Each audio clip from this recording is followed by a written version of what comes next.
Hello students, welcome to my channel Neha Educare.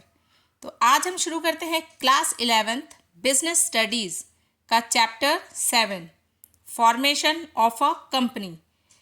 बच्चों, बहुत interesting chapter है और बहुत इम्पॉर्टेंट चैप्टर भी है। इस चैप्टर की हमने कंप्लीट डिटेल्स एक ही सिंगल वीडियो में प्रिपेयर की है, तो आप वीडियो के एंड तक बने रहिए ताकि आपका एक भी टॉपिक मिस ना हो सके। तो शुरू करते हैं। Stage 1, promotion stage. Promotion company formation का सबसे पहला स्टेज होता है। इसमें एक बिजनेस आइडिया को सोचकर उसे रियलिटी में बदलने के लिए सारी ज़रूरी स्टेप्स लिए जाते हैं। प्रमोटर कौन होते हैं? जो पर्सन या ग्रुप कंपनी को स्टार्ट करने का इनिशिएटिव लेता है, रिसोर्सेज असेंबल करता है और रजिस्ट्रेशन की फॉर्मेलिटीज़ पूरी करता है, उसे प्रमोटर कहते हैं। Legal position of a promoter. Promoter ना तो कंपनी का एजेंट होता है और ना ही ट्रस्टी, क्योंकि कंपनी अभी बनी ही नहीं है। उनका रिलेशन कंपनी के साथ फिड्यूशियरी रिलेशन यानी ट्रस्ट और विश्वास का होता है। प्रमोटर बिजनेस सेटअप के दौरान कोई भी सीक्रेट प्रॉफिट नहीं कमा सकता। प्रमोटर के फंक्शंस क्या है? इसके 6 मेन स्टेप्स हैं, जानते हैं। First step, identification of business opportunity. सबसे पहले एक नया बिजनेस आइडिया या प्रोडक्ट मैन्युफैक्चरिंग का कॉन्सेप्ट ढूंढना। Second step, feasibility studies. Idea check करने के लिए एक्सपर्ट से 3 टेस्ट कराए जाते हैं। कौन से हैं वो 3 टेस्ट? पहला, टेक्निकल फिजिबिलिटी, मीन्स क्या रॉ मटेरियल, जगह और टेक्नोलॉजी अवेलेबल है। सेकेंड टेस्ट, फाइनेंशियल फिजिबिलिटी, क्या कैपिटल और पैसा अरेंज हो पाएगा। थर्ड टेस्ट, इकोनॉमिक फिजिबिलिटी, क्या बिजनेस से प्रॉफिट कमा पाएंगे। ये 3 टेस्ट होते हैं। थर्ड स्टेप आता है name approval. Registrar of companies यानी ROC के पास जाकर कंपनी का यूनिक नाम अप्रूव कराना। Fourth step, fixing signatories to the MOA। ये डिसाइड करना कि कंपनी के सबसे पहले मेन डॉक्यूमेंट्स पर कौन साइन करेगा, जो बाद में डायरेक्टर्स बनते हैं। Fifth step, appointment of professionals. Paper work और फाइनेंसिस के लिए बैंकर्स, ऑडिटर्स और लॉयर्स को अपॉइंट करना। Last step, preparation of necessary documents. Legal submission के लिए MOA और AOA जैसे डॉक्यूमेंट्स रेडी करना। अब जानते हैं next topic, preliminary contracts. Company के बनने यानी इनकॉर्पोरेशन से पहले प्रमोटर जो कॉन्ट्रैक्ट्स थर्ड पार्टी के साथ करता है, उन्हें प्रीलिमिनरी कॉन्ट्रैक्ट्स कहते हैं। इन कॉन्ट्रैक्ट्स के लिए कंपनी लीगली लायबल नहीं होती। सारी पर्सनल लायबिलिटी प्रमोटर की होती है। Next topic, core documents of a company. Company को रजिस्टर करने के लिए दो सबसे इम्पॉर्टेंट डॉक्यूमेंट्स होते हैं। पहला, मेमोरेंडम ऑफ एसोसिएशन MOA। ये कंपनी का कॉन्स्टिट्यूशन होता है जो कंपनी के पावर्स और लिमिट्स को डिफाइन करता है। इसमें 6 क्लॉजेस होते हैं। First clause, name clause, company का अप्रूव्ड नाम जैसे प्राइवेट लिमिटेड या लिमिटेड वर्ड के साथ। Second clause, registered office clause, किस स्टेट में कंपनी का मेन हेड ऑफिस सिचुएटेड होगा। थर्ड क्लॉज, ऑब्जेक्ट्स क्लॉज, सबसे मेन क्लॉज, कंपनी कौन सा बिजनेस करेगी और उसके एम्स क्या है।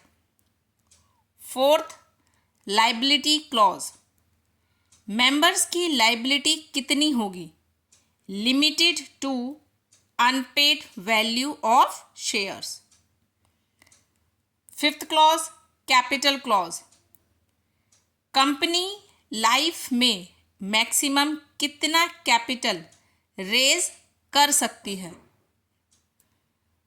Sixth clause, association clause, signatories की डिक्लेरेशन कि वो कंपनी बनाने के लिए तैयार है। तो बच्चों, ये थे 6 main clauses. Next, articles of association AOA। ये सेकंड मेन डॉक्यूमेंट है। ये कंपनी का सेकेंडरी डॉक्यूमेंट होता है जो इंटरनल मैनेजमेंट के रूल्स और रेगुलेशंस को हैंडल करता है, जैसे मीटिंग्स कैसे होगी, डायरेक्टर्स कैसे चूज होंगे, etcetera. MOA versus AOA। MOA और AO में कुछ डिफरेंस है, समझते हैं। स्टेटस के बेसिस पर MOA प्राइमरी चार्टर है, AOA सेकेंडरी डॉक्यूमेंट है। रिलेशनशिप के बेस पर MOA कंपनी और आउटसाइडर्स का रिलेशन बताता है, AOA कंपनी और मेंबर्स का इंटरनल रिलेशन चलाता है। वैलिडिटी के बेस पर MOA के बाहर का काम वॉइड यानी इनवैलिड होता है। AOA के बाहर का काम मेंबर्स बाद में अप्रूव कर सकते हैं। तो ये थे इसके 3 मेन डिफरेंस। अब पढ़ते हैं next topic, important legal doctrines. First, doctrine of ultra vires. Ultra means beyond, wires means powers. जो काम MOA के ऑब्जेक्ट्स क्लॉज में नहीं लिखा है, अगर कंपनी वो काम करती है तो उसे अल्ट्रा वायर्स माना जाता है। ऐसा हर कॉन्ट्रैक्ट वॉइड एब इनिशियो यानी शुरू से ही इनवैलिड होता है और शेयर होल्डर्स भी इसे वैलिड नहीं कर सकते। Second, doctrine of constructive notice. MOA और AOA पब्लिक डॉक्यूमेंट्स है। ये माना जाता है कि जो भी आउटसाइडर कंपनी के साथ डील कर रहा है उसने ये डॉक्यूमेंट्स अच्छे से पढ़ और समझ लिए हैं। अगर बाद में कोई गलती होती है तो नुकसान आउटसाइडर का ही होगा। तो यहाँ आपकी फर्स्ट स्टेज कंप्लीट होती है। अब आते हैं सेकंड स्टेज, इनकॉर्पोरेशन स्टेज यानी रजिस्ट्रेशन। इस स्टेज पर कंपनी को एक लीगल एंटिटी के रूप में रजिस्टर किया जाता है। स्टेप्स फॉर इनकॉर्पोरेशन, इसके क्या क्या स्टेप्स है। First, filing of documents. ROC के पास MOA, AOA, डायरेक्टर्स की रिटर्न कंसेंट और क्वालिफिकेशन शेयर्स का एग्रीमेंट सबमिट करना। बच्चों ये इंपॉर्टेंट टॉपिक है, ध्यान देना। Second, payment of fees. Authorised capital के बेसिस पर रजिस्ट्रेशन फीस पे करना। Third, certificate of incorporation. सारे पेपर्स चेक करने के बाद रजिस्ट्रार एक सर्टिफिकेट इशू करता है और कंपनी को एक CIN यानी कॉर्पोरेट आइडेंटिटी नंबर मिलता है। तो बच्चों ये थे इसके 3 main steps: filing of documents, payment of fees and certificate of incorporation. जानते हैं क्वालिफिकेशन शेयर्स क्या होते हैं? डायरेक्टर्स बनने के लिए पर्सन जो कंपनी के कुछ मिनिमम नंबर ऑफ शेयर्स खरीदने होते हैं ताकि उनका फाइनेंशियल इंटरेस्ट कंपनी में बना रहे, इन्हें क्वालिफिकेशन शेयर्स कहते हैं। एक बार दोबारा से समझते हैं। डायरेक्टर्स बनने के लिए पर्सन को कंपनी के कुछ मिनिमम नंबर ऑफ शेयर्स खरीदने होते हैं ताकि उनका फाइनेंशियल इंटरेस्ट कंपनी में बना रहे, इन्हें क्वालिफिकेशन शेयर्स कहते हैं। Effect of certificate of incorporation. इस सर्टिफिकेट के मिलते ही कंपनी एक सेपरेट लीगल एंटिटी बन जाती है। ये एक कंक्लूसिव एविडेंस है कि रजिस्ट्रेशन बिल्कुल लीगली सही हुआ है। प्राइवेट कंपनी इस सर्टिफिकेट के मिलते ही अपना बिजनेस तुरंत स्टार्ट कर सकती है। तो बच्चों इसमें स्टेज 2 कंप्लीट होता है आपका। अब पढ़ते हैं स्टेज 3, कैपिटल सब्सक्रिप्शन स्टेज। ये स्टेज सिर्फ पब्लिक कंपनी के लिए कंपलसरी होती है, प्राइवेट के लिए नहीं। पब्लिक से पैसा और कैपिटल रेज करने के लिए ये स्टेप्स फॉलो होते हैं। कौन कौन से स्टेप्स हैं? First, SEBI approval. इन्वेस्टर्स के प्रोटेक्शन के लिए सेबी से गाइडलाइंस और क्लियरेंस लेना। Second, filing of prospectus.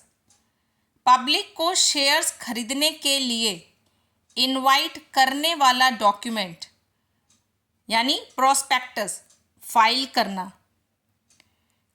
Note कीजिए बच्चों एक चीज़ इसके अंदर इंपॉर्टेंट, अगर पब्लिक से पैसा नहीं लेना तो प्रोस्पेक्टस की जगह statement in lieu of prospectus file किया जाता है।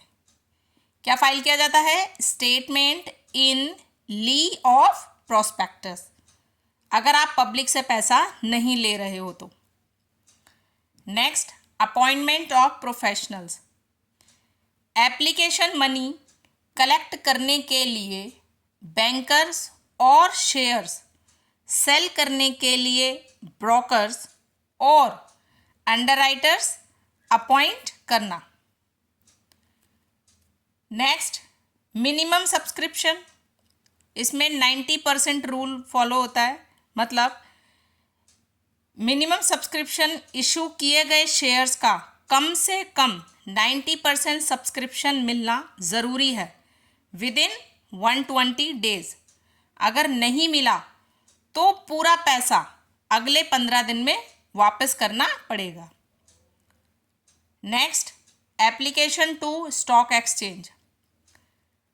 शेयर्स की ट्रेडिंग के लिए BSE या NSE जैसे स्टॉक एक्सचेंज में अप्लाई करना। Next, return of allotment. Shares allot होने के 30 दिन के अंदर ROC को इन्वेस्टर्स की पूरी लिस्ट जिसमें नाम और एड्रेस लिखा हो सबमिट करना होता है।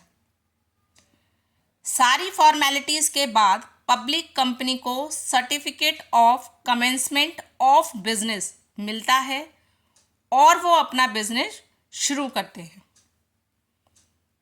बच्चों ये वाला पॉइंट सिर्फ पब्लिक कंपनी में ही फॉलो होगा, प्राइवेट कंपनीज में नहीं। प्रोसेस ऑफ अल्टरेशन, अगर कुछ चेंजेस करने हो MOA में और AOA में तो क्या करना होगा, उसके process. First, alteration of MOA, name clause में अगर चेंज करना हो तो स्पेशल रेजोल्यूशन जैसे SR और सेंट्रल गवर्नमेंट या ROC अप्रूवल करानी होगी। रजिस्टर्ड ऑफिस में चेंज करना हो तो सेम टाउन मतलब सेम शहर में तो इजी है। अगर स्टेट बदलने पर, अगर आप स्टेट बदल रहे हो तो special resolution plus regional director approval लगता है। अगर ऑब्जेक्ट क्लोज में चेंज है तो स्पेशल रेजोल्यूशन पास करना होता है और इन्वेस्टर्स को एग्जिट ऑप्शन देना पड़ता है। कैपिटल क्लॉज में चेंज करना हो तो सबसे आसान है, इसके लिए सिर्फ एक ऑर्डिनरी रेजोल्यूशन मतलब 50% से ज़्यादा पास करना होता है। AO में अगर चेंजेस करने हो तो इसमें सिंबल सा पॉइंट है, आर्टिकल्स को बदलने के लिए सिर्फ एक ही स्पेशल रेजोल्यूशन मतलब 75% वोट्स पास करना होता है, पर यह बदलाव MOA के खिलाफ नहीं होना चाहिए, मतलब MOA के अगेंस्ट में नहीं होना चाहिए। अब करते हैं last topic, final difference private versus public company. Private company में कम से कम 2 मेंबर्स होने चाहिए और पब्लिक कंपनी में कम से कम 7 मेंबर। प्राइवेट कंपनी में ज़्यादा से ज़्यादा 200 मेंबर्स चाहिए और पब्लिक कंपनी में अनलिमिटेड। प्राइवेट कंपनी में कम से कम 2 डायरेक्टर होने चाहिए, पब्लिक कंपनी में कम से कम 3 डायरेक्टर होने चाहिए। स्टेजेस रिक्वायर्ड, बच्चों प्राइवेट कंपनी में सिर्फ 2 स्टेजेस की ज़रूरत पड़ती है, प्रमोशन और इनकॉर्पोरेशन, लेकिन पब्लिक कंपनी में आपको तीनों स्टेजेस फुलफिल करनी होगी। कौन कौन सी? प्रमोशन, इनकॉर्पोरेशन और कैपिटल सब्सक्रिप्शन। बच्चों कैपिटल सब्सक्रिप्शन कंपलसरी होता है पब्लिक कंपनी में, प्राइवेट कंपनी में नहीं होता। बिजनेस स्टार्ट, प्राइवेट कंपनी में इमीडिएटली आफ्टर इनकॉर्पोरेशन, जैसे ही रजिस्ट्रेशन हो जाता है प्राइवेट कंपनी अपना बिजनेस शुरू कर देती है, लेकिन पब्लिक कंपनी में only after certificate of commencement, जो कि आपको कैपिटल सब्सक्रिप्शन के बाद मिलता है। पब्लिक इन्विटेशन प्रोहिबिटेड, मतलब इसमें आप पब्लिक से पैसा रेज नहीं कर सकते। किसमें? प्राइवेट कंपनी में। प्राइवेट कंपनी में आप पब्लिक से पैसा रेज नहीं कर सकते, तभी तो इसके अंदर सिर्फ 2 ही स्टेजेस होती है, प्रमोशन और इनकॉर्पोरेशन। और पब्लिक कंपनी में पब्लिक से पैसा रेज किया जाता है, उनको शेयर अलॉट किए जाते हैं। ठीक है, तो बच्चों आपका चैप्टर यहाँ फिनिश होता है। आई होप आपको चैप्टर क्लियर हुआ होगा। तो प्लीज़ वीडियो को लाइक और ज़्यादा से ज़्यादा शेयर करें, चैनल को सब्सक्राइब करना ना भूलें। मिलते हैं नेक्स्ट वीडियो में इसी तरीके के इजी टॉपिक्स के साथ। तब तक के लिए बाय बाय।